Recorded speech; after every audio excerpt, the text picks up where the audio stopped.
El módulo 2, que contiene los contenidos de propuestas metodológicas para repensar las actividades en la virtualidad. Bueno, como ya saben, esto está a cargo de 3 docentes. Mi nombre es Paula Diana Bunge y también voy a acompañar a Lucía Aguilardi y María de los Ángeles Morel. Bueno, este tema de las propuestas metodológicas, antes de comenzar, lo primero que debemos aclarar es el tema vinculado con las propuestas metodológicas y el tema o el problema del método. Dos autoras nos vamos a basar sobre los conceptos fundamentales que tienen que ver con la propuesta metodológica o la estructura metodológica y la construcción metodológica. En principio vamos a tomar los aportes de Gloria Eldenstein y más adelante vamos a trabajar con algunos aportes de Eddie Lidwell.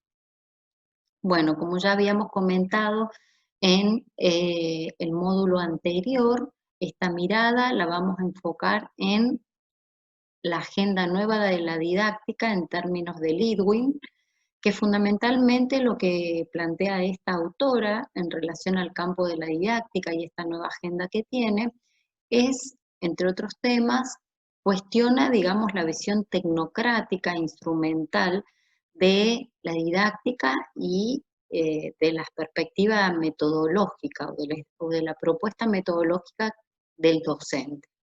Por otro lado, también plantea que para hablar de lo metodológico no se puede hablar de una metodología, sino que hay que hablar en plural.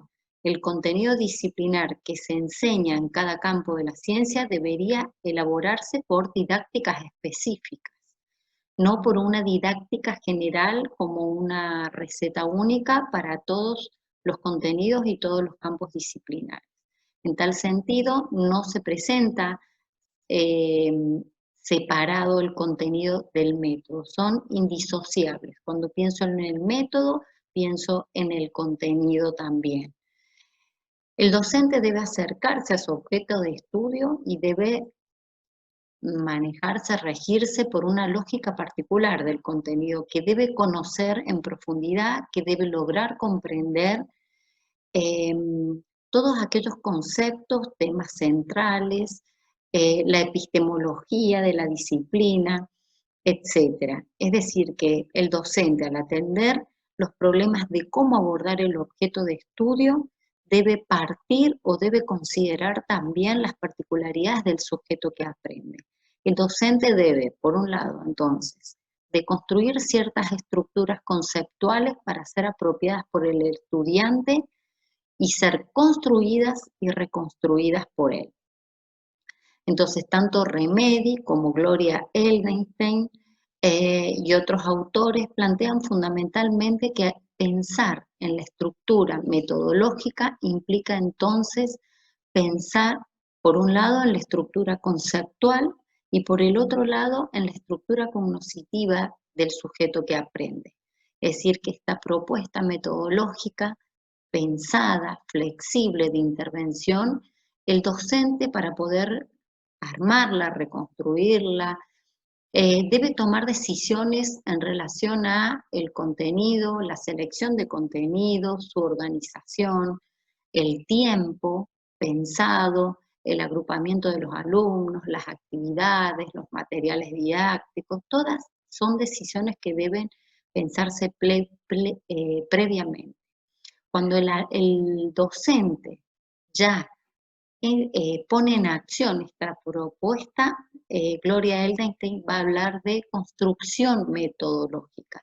¿Qué es lo que en realidad sucede? Es cuando la propuesta pensada se pone en acto en el aula, con los alumnos, en el tiempo real, en el que el docente debe tomar ya decisiones espontáneas que surgen en el acto. Debe realizar o poner en acto, digamos, determinadas estrategias que deben ser diversas, deben ser creativas, algunas son espontáneas y deben ser motivadoras. Entonces, en definitiva, Gloria Eldenstein habla que la propuesta metodológica es un entrecruzamiento entre dos dimensiones muy importantes, la epistemológica y la psicológica. la epistemológica, en la cual el docente debe tener una indagación, un conocimiento de su campo disciplinar, no debe estar ese campo desarticulado, el conocimiento debe ser problematizado, recurriendo a distintas fuentes actualizadas, bibliográficas, debe conocer las potencialidades de los grandes conceptos organizadores, poder analizarlos, ordenar los datos, diversos enfoques, diversas teorías, pero por el otro lado también debe conocer la estructura cognitiva del sujeto que aprende, como los conocimientos previos que tiene, las necesidades de apropiación del conocimiento, las ideas que tienen sobre la ciencia los alumnos para poder facilitar ese cambio conceptual. Debe atender además a los procesos metacognitivos del alumno. Es decir, que en definitiva el sujeto debe reconocer su propio hacer y para ello recorre la problemática de la fundamentación y realiza una construcción metodológica. El sujeto, es decir, este docente del que estamos hablando, elabora una propuesta de enseñanza y para ello construye una propuesta creativa en la que va a articular, por un lado, la lógica disciplinar con todos los aspectos que hemos mencionado, las posibilidades del sujeto en un contexto y situaciones singulares y particulares, en un aula, en una institución y con un contexto político, social, histórico, etc. Cuando hablamos de las propuestas de enseñanza, también hablamos, dentro de ellas, como recién mencionábamos, las estrategias de enseñanza.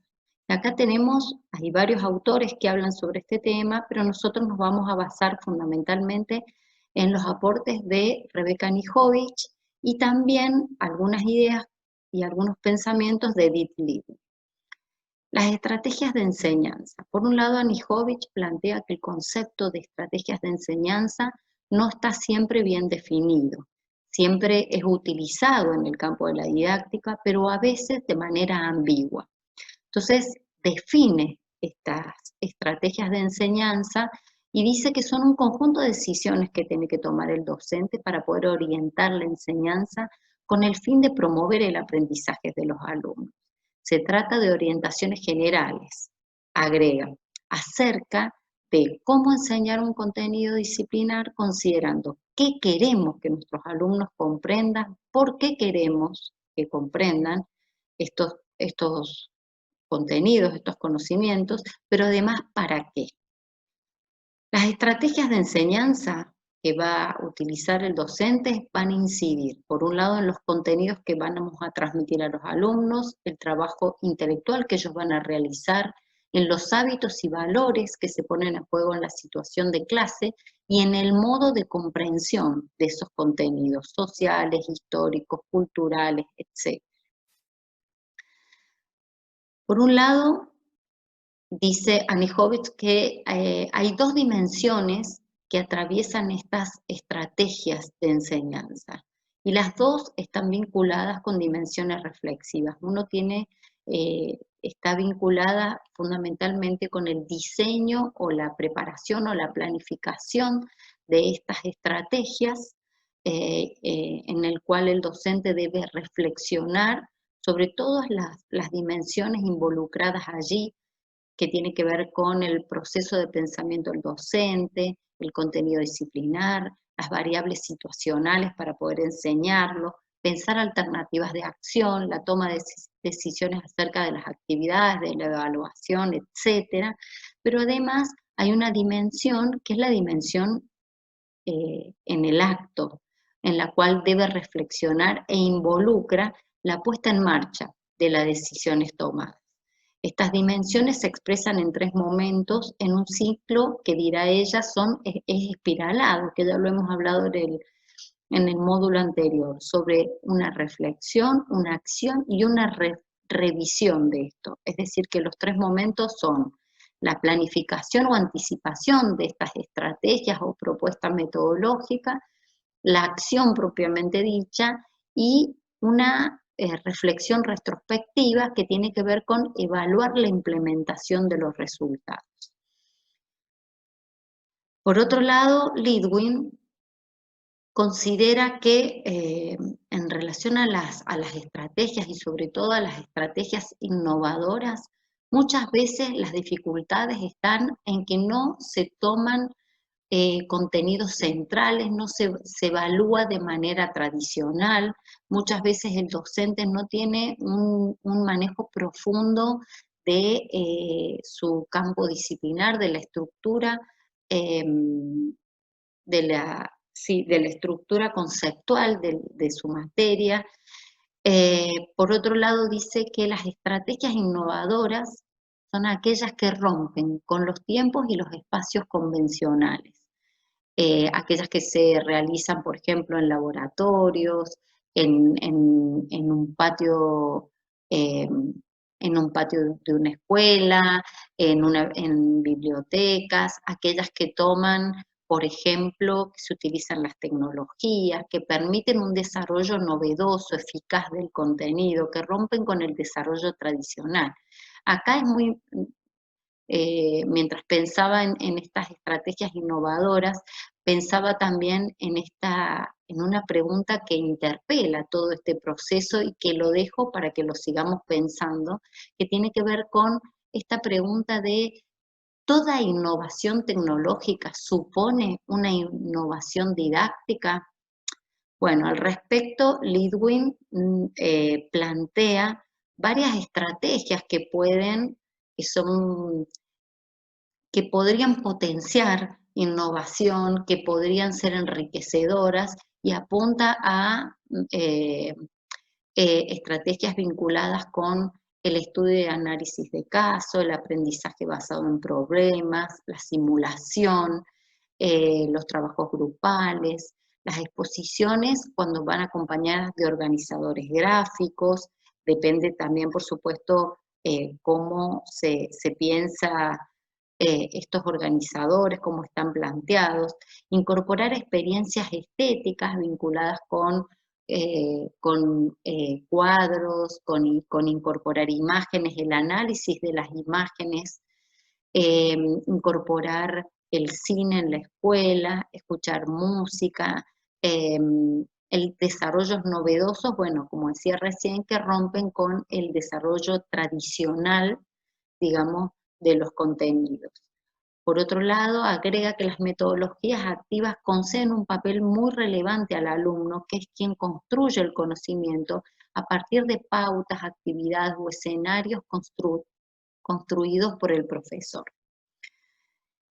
En estas estrategias cobra un papel importante las actividades, en estas decisiones que tienen que tomar dentro de las estrategias de enseñanza. Pero ¿qué son las actividades dentro de estas estrategias? Son instrumentos para crear situaciones, abordar contenidos que permiten al alumno vivir experiencias necesarias para su propia transformación.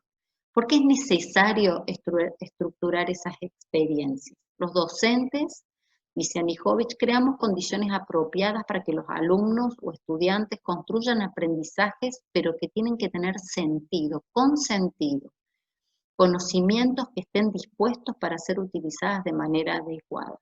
Las tareas son las formas en cómo el alumno va a entrar en contacto con el contenido y depende lo que haga con ese contenido es cómo se va a implicar. Depende de lo que haga con esa tarea, es cómo se va a implicar con el contenido. Hay diversidad de tareas y la diversidad de tareas permite promover en las clases diversas propuestas, permite construir escenarios diversos, promueve en el estudiante procesos interactivos entre los nuevos significados y los significados ya conocidos. Por un lado, esta diversidad de actividades promueven que se apropie el conocimiento disciplinar, que se desarrollen habilidades asociadas con ellos, pero además permite transferir estos conocimientos a nuevas situaciones o diferentes situaciones. Beers y Palamidesi plantean o toman a Ratz, que dice que cómo valorar que una actividad, digamos, dentro de las estrategias de enseñanza es valiosa. Entonces, promueve o presenta, digamos, distintos aspectos a considerar. y dice que las actividades que son valiosas dan espacio al alumno para tomar decisiones razonables acerca de cómo desarrollarla y ver las consecuencias de su acción. Por el otro lado, promueve el desempeño de un papel activo, es decir, que el alumno pueda investigar, exponer, entrevistar, participar en simulaciones y no solo un papel de receptor, de escucha. Por el otro lado, permite o estimula en los alumnos a comprometerse con la investigación de las ideas, en la aplicación de procesos intelectuales o en problemas personales y sociales, a implicarse en cuestiones acerca de la justicia, la verdad, comprobar hipótesis. También implica al alumno en una relación diversificada de contacto con la realidad, que tengan que manipular, aplicar, extrapolar, construir, pintar, narrar. Se volverá más significativa si además de todo esto implican con diferentes intereses y niveles de capacidad, poder imaginar, comparar, clasificar. Debe permitir y estimular en los alumnos poder establecer nexos con conocimientos anteriores, con situaciones anteriores que ha tenido el alumno. Y acá es muy importante el tema de los conocimientos previos que tiene el alumno. Debe exigir y reflexionar y examinar temas o aspectos que no estén banalizados, sino que los puedan tomar en profundidad.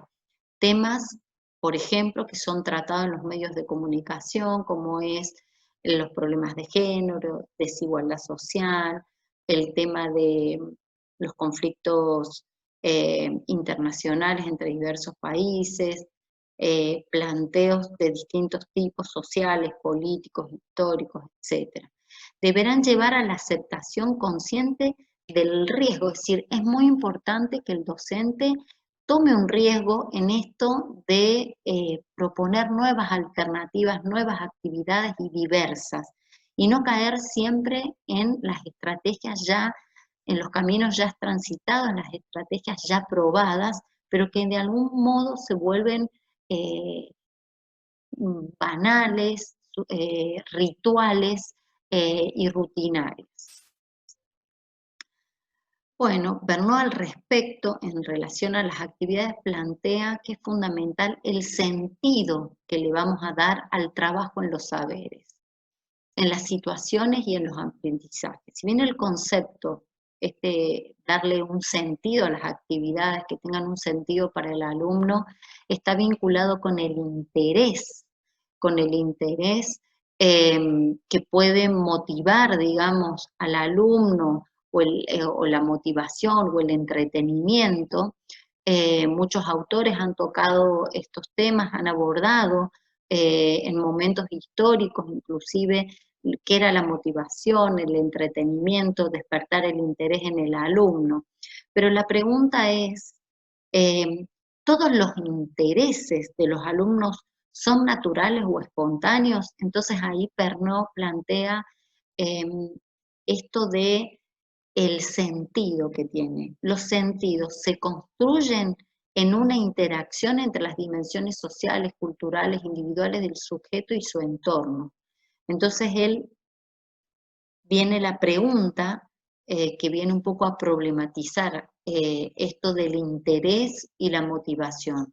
¿No habrá intereses que también se aprenden en la interacción con el entorno, con una buena propuesta o una estrategia metodológica? ¿No habrá intereses en las que hay que diagnosticar, en los que hay que ayudar a descubrir, a reconstruir un conocimiento?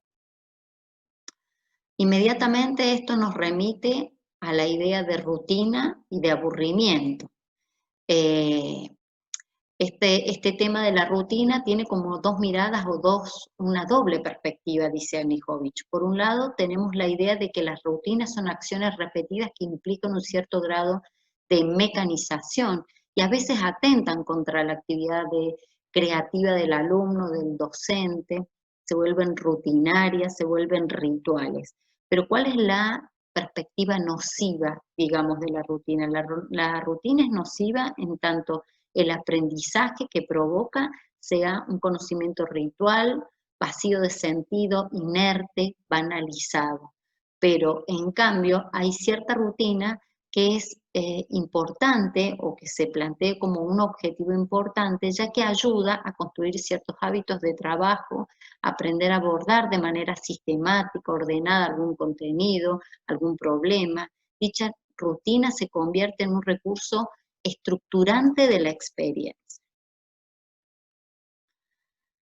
Por otro lado, varios autores, tanto Lidwin como Anijovic y Rothenberg, Rosa Rothenberg, plantean esta idea de el uso de la pregunta como una forma de, como una propuesta en las clases, como una forma, una práctica habitual en las consignas, en las tareas que se plantean, en la exposición del docente. Rothenberg habla de más que eh, plantear la pregunta, como el uso de la pregunta, ella habla de poner en pregunta. Dice que no es lo mismo preguntar que poner en pregunta, porque poner en pregunta lleva a interpelar, problematizar, repensar el conocimiento. Entonces, hoy vamos a plantear brevemente esto de las preguntas en las consignas, en las tareas, en las propuestas metodológicas que incorporamos. Formular preguntas es una práctica habitual que hacemos los docentes. Es importante reflexionar sobre la pregunta que se formula en la clase. ¿Por qué y para qué preguntamos los docentes? Anijovic plantea como tres dimensiones o tres aspectos a tener en cuenta al respecto. Y dice, ¿qué hace el docente cuando pregunta? ¿Cuáles son los propósitos? ¿Cuáles son los resultados que obtiene? ¿Y cuáles son los factores que dependen? Por otro lado, ¿qué hace el docente después de preguntar y cuando preguntan los alumnos? Y la última dimensión que toma dice, ¿qué hace el docente cuando los alumnos no preguntan o cuando responden apelando a conocimientos rituales sin revisar su respuesta?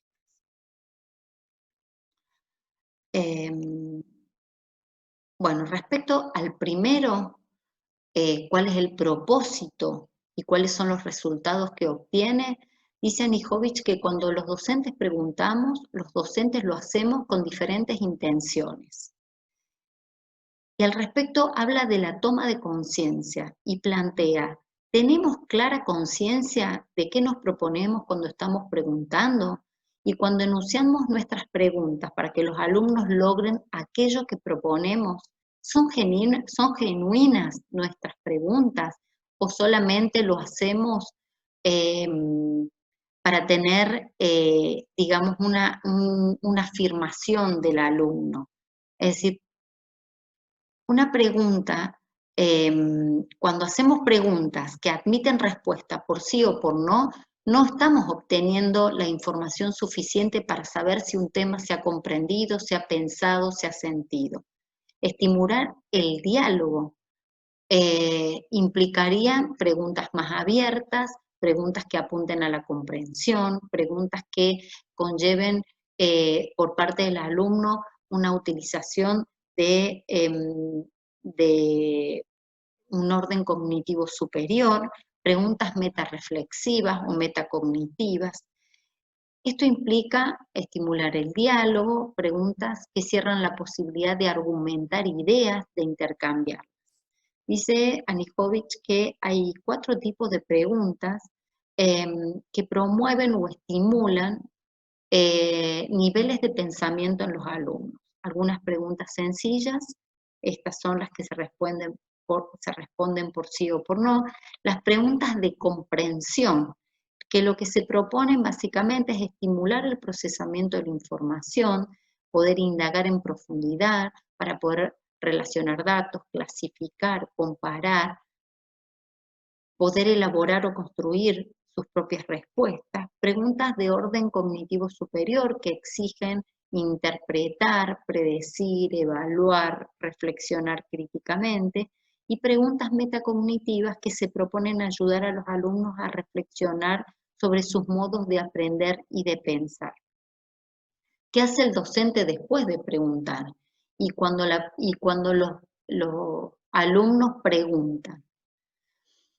Bueno, acá dice al respecto, y esto me siento identificada, que con frecuencia no guardamos silencio y respondemos las preguntas. A veces respondemos incluso sin terminar de oír y sin tratar de entender la lógica del alumno, su interés y su preocupación.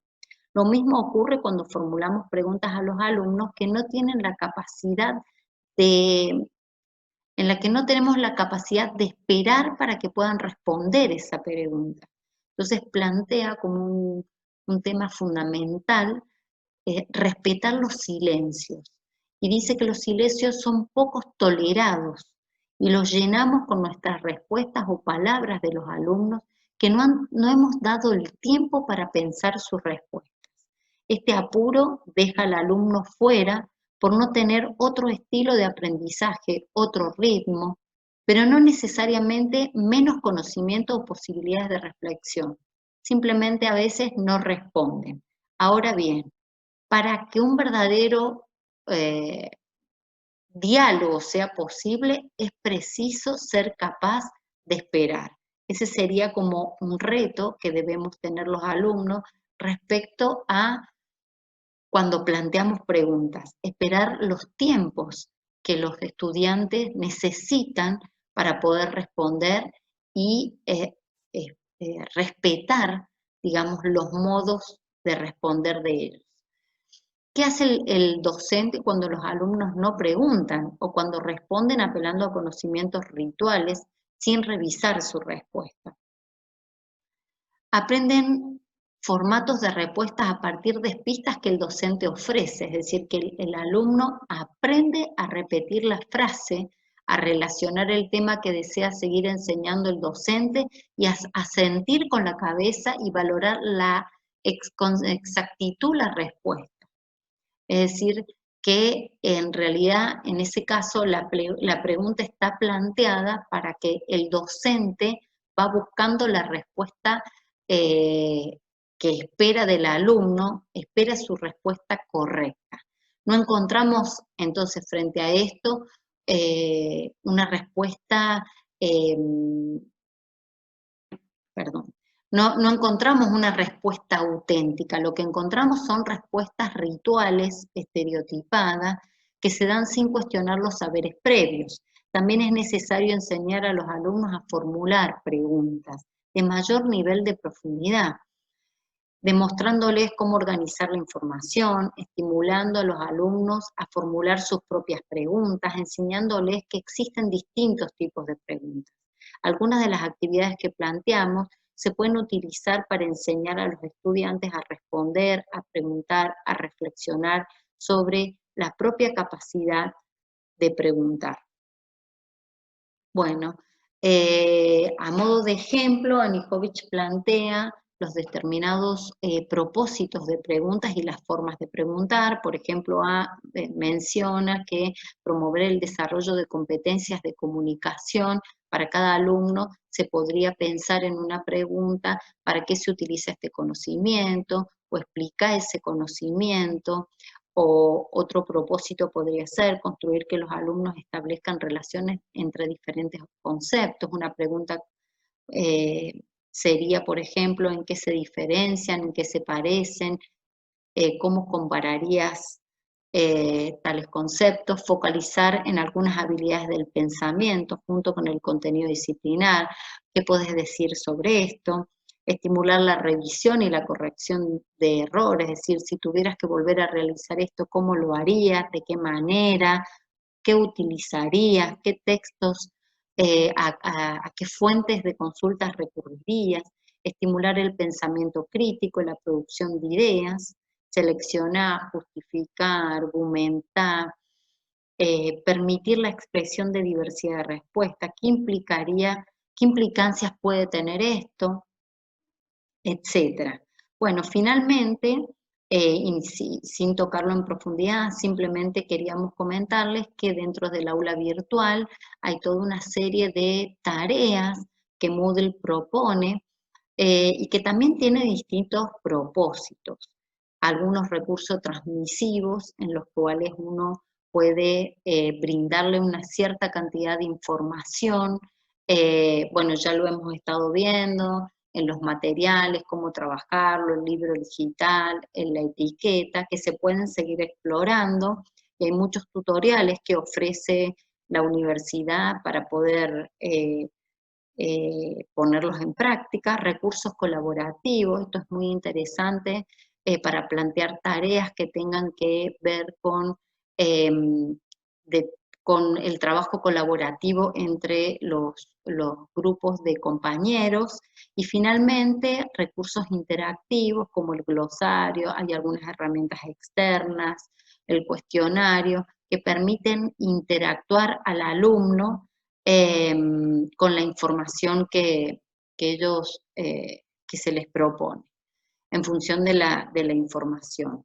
En los recursos colaborativos, bueno, ya saben que algunos son sincrónicos y otros son asincrónicos. eh, y bueno, les planteamos entonces los textos que ya tienen en el módulo para seguir trabajando y profundizando, y vamos a tener entonces los foros y los encuentros sincrónicos para seguir debatiendo sobre estos temas.